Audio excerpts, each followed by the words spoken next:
আজ বিদ্যুৎ সম্পর্কে শিখব। বিদ্যুৎ এমন এক অদৃশ্য শক্তি, আলো, তাপ, শব্দ, গতি ইত্যাদি উৎপন্ন করে বিভিন্ন বাস্তব কাজ সমাধান করে।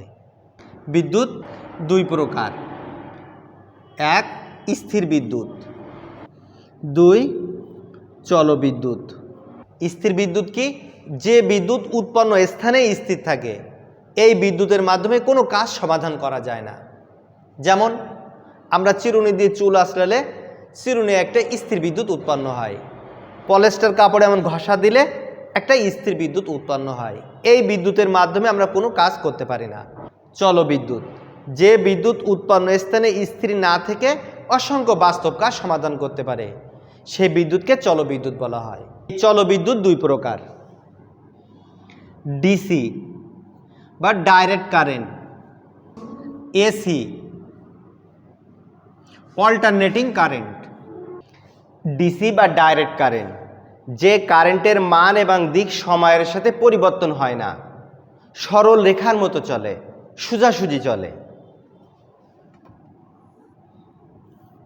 এই কারেন্ট আই সময় টি এমন সরল রেখার মতো চলে, সেটা ডিসি বা ডাইরেক্ট কারেন্ট বলা হয়।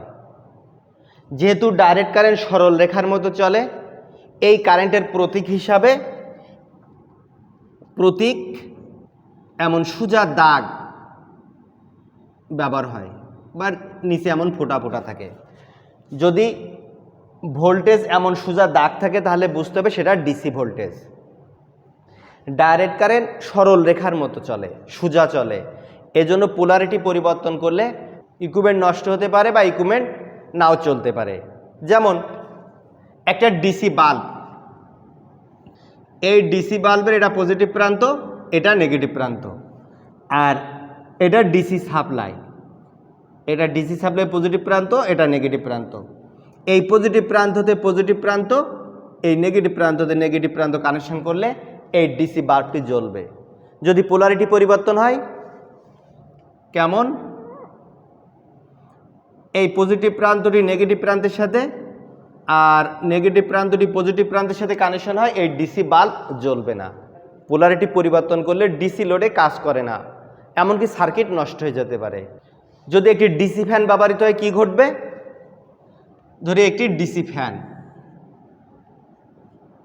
ডিসি 12 ভোল্ট একটি ফ্যান। এই ফ্যানের দুইটা প্রান্ত, একটি পজিটিভ প্রান্ত, একটা নেগেটিভ প্রান্ত। তাহলে এটা ডিসি সাপ্লাই, এটা পজিটিভ প্রান্ত, এটা নেগেটিভ প্রান্ত। এই পজিটিভ প্রান্তের সাথে অবশ্যই পজিটিভ প্রান্ত কানেকশন করতে হবে, এই নেগেটিভ প্রান্তের সাথে এই নেগেটিভ প্রান্ত কানেকশন করতে হবে। তাহলে এই ফ্যানটি সোজাভাবে ঘুরবে। যদি পোলারিটি পরিবর্তন হয়, পজিটিভ প্রান্ত নেগেটিভ প্রান্তে, নেগেটিভ প্রান্ত পজিটিভ প্রান্ত, ফ্যান ঘুরবে কিন্তু উল্টা ঘুরবে। এজন্য কোনো ডিসি সার্কিটে সাপ্লাই দেওয়ার জন্য পজিটিভ প্রান্ত এবং নেগেটিভ প্রান্ত সঠিক দেখে কানেকশন করতে হবে। এসি বা অল্টারনেটিং কারেন্ট, যে কারেন্টের মান এবং দিক সময়ের সাথে পরিবর্তন হয়। কারেন্ট আই সময় টি এর সাথে প্রত্যেক মুহূর্তে পরিবর্তন হয়, সেই কারেন্টকে এসি বা অল্টারনেটিং কারেন্ট বলা হয়। যেহেতু কারেন্টের মান প্রতি মুহূর্তে পরিবর্তন হয় এবং অল্টারনেট হয়, কারেন্টের এসি কারেন্টের প্রতীক হিসাবে এমন অল্টারনেটিং চিহ্ন ব্যবহার করা হয়। এসি ভোল্টেজ জেনারেটর থেকে উৎপন্ন হয়। অল্টারনেটিং কারেন্টের ক্ষেত্রে পোলারিটি পরিবর্তন হলে লোডের কোনো পরিবর্তন হয় না। যেমন একটি এসি বাল্ব,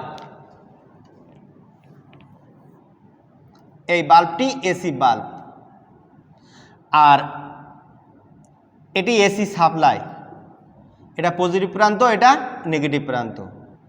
এই পজিটিভ প্রান্তের সাথে এই তার, নেগেটিভ প্রান্তের সাথে এই তার কানেকশন করলে এই বাল্বটি জ্বলবে, অথবা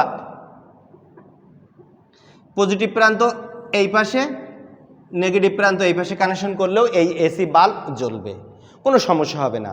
শুধু এসি বাল্ব নয়, এসি যে কোনো লোডে পোলারিটি পরিবর্তন হলেও, অর্থাৎ ফেজ তার নিউট্রাল তারে পরিবর্তন হলেও কোনো সমস্যা হয় না।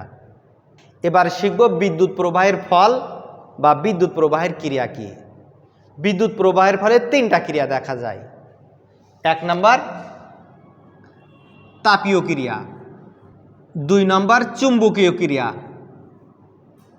3 নম্বর রাসায়নিক ক্রিয়া।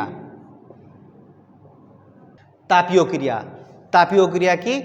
কোনো পরিবাহীর মধ্য দিয়ে বিদ্যুৎ প্রবাহিত হলে বিদ্যুৎ শক্তির অপচয় হয়, বিদ্যুৎ শক্তি তাপ শক্তিতে রূপান্তরিত হয়, সেটা কি তাপীয় ক্রিয়া বলা হয়। কিভাবে তাপীয় ক্রিয়া সৃষ্টি হয়? যেমন যদি একটি তামার তার,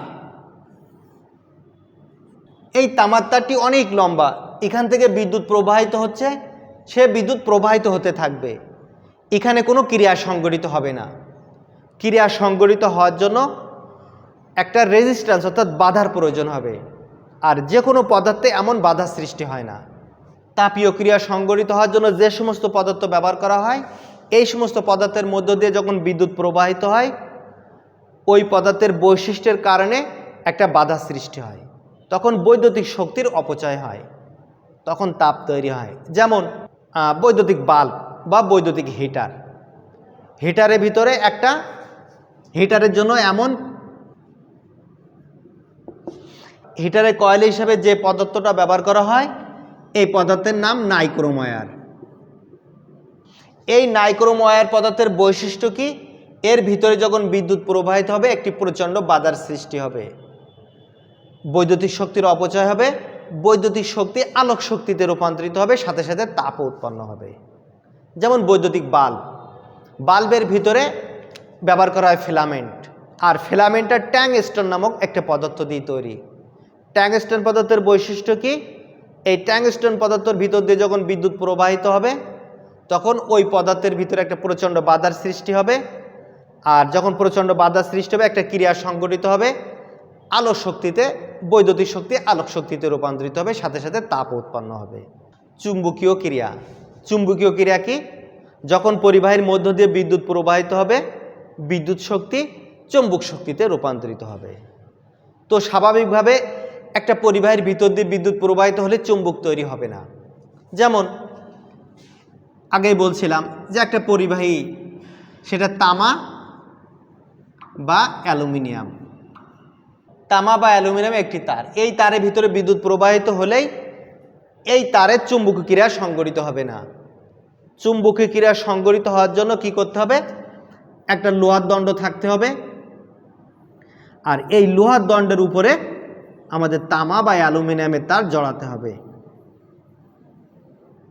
নির্দিষ্ট পরিমাণ প্যাঁচ দিতে হবে। যখন এখানে আমরা বিদ্যুৎ প্রবাহিত করাবো, এখানে চুম্বক সৃষ্টি হবে, এটি চুম্বকীয় ক্রিয়া। এই চুম্বকীয় ক্রিয়া কাজে লাগাই আমরা ফ্যান ঘোরাই, মোটর ঘোরাই, এই সমস্ত কাজগুলো চুম্বকীয় ক্রিয়ার মধ্যে সংঘটিত হয়। রাসায়নিক ক্রিয়া কি? যখন কোনো কিছুর ভিতর দিয়ে বিদ্যুৎ প্রবাহিত হবে, রাসায়নিক ক্রিয়া সংঘটিত হবে। যেমন অ্যাসিড পানি মিশ্রিতের মধ্যে কারেন্ট প্রবাহিত করলে সেখানে একটি রাসায়নিক ক্রিয়া সংঘটিত হয়। যেমন ব্যাটারি, ব্যাটারির ভিতরে পাতলা সালফিউরিক অ্যাসিড এবং পানি থাকে, এর ভিতরে যখন আমরা বিদ্যুৎ প্রবাহিত করাই, ওর ভিতরে একটি রাসায়নিক ক্রিয়া সংঘটিত হয়, আর ব্যাটারির ভিতরে একটা পজিটিভ প্লেট একটা নেগেটিভ প্লেট থাকে, এই দুইটা পাতের ভিতরে বৈদ্যুতিক শক্তি সঞ্চয় করে রাখে। এমন বিভিন্ন জায়গায় বিভিন্ন ধরনের রাসায়নিক ক্রিয়া সংঘটিত হয়ে থাকে। তবে একটা বিশেষ গুরুত্বপূর্ণ, এই তিনটা ক্রিয়া কখনো একসাথে সংঘটিত হয় না। যেখানে তাপীয় ক্রিয়া সংঘটিত হয় সেখানে চুম্বকীয় ক্রিয়া সংঘটিত হয় না, যেখানে চুম্বকীয় ক্রিয়া সংঘটিত হয় সেখানে তাপীয় ক্রিয়া সংঘটিত হয় না।